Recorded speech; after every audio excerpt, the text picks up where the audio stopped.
বিচিত্র এই জগৎ, ঈশ্বরের কৃপা কার উপর কখন যে বর্ষণ হয়, কার উপলক্ষ আমরা কেউ জানি না। তাই তোমাদের সামনে আমি গল্প বলবো।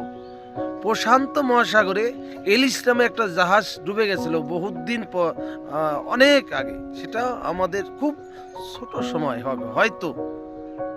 তা সেই জাহাজে প্রায় সব লোকই মারা গেছিল, আর একজন লোক, সেই জাহাজে একজন লোক বেঁচে ছিল। জানুন তাকে কিভাবে বাঁচিয়ে রেখেছিল ঈশ্বর? একটা প্রকাণ্ড বড় কচ্ছপ তাকে ভাসিয়ে রেখেছিল। 3 দিন সেই কচ্ছপের ভেসেছিল। কচ্ছপটা তখন ডুবেওনি। সেই 3 দিন পরে যখন হেলিকপ্টার আসে ওই লাশ খোঁজার জন্য, দেখছে একটা লোক কচ্ছপের উপর ভেসেছিল।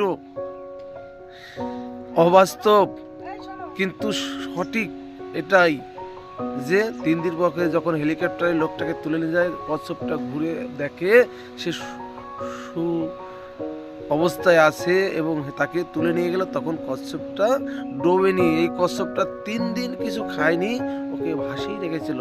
তাই ঈশ্বর কখন কাকে কিভাবে রাখে একমাত্র ঈশ্বরই জানেন। আমরা কাউকে কখনো অনেক সময় বলি না, তোর জীবনের শেষ দিন। জন্ম মৃত্যু আমাদের হাতে না, জন্ম যে দিয়েছে মৃত্যু তারই হাতে লেখা, এর ব্যতিক্রম হবে না।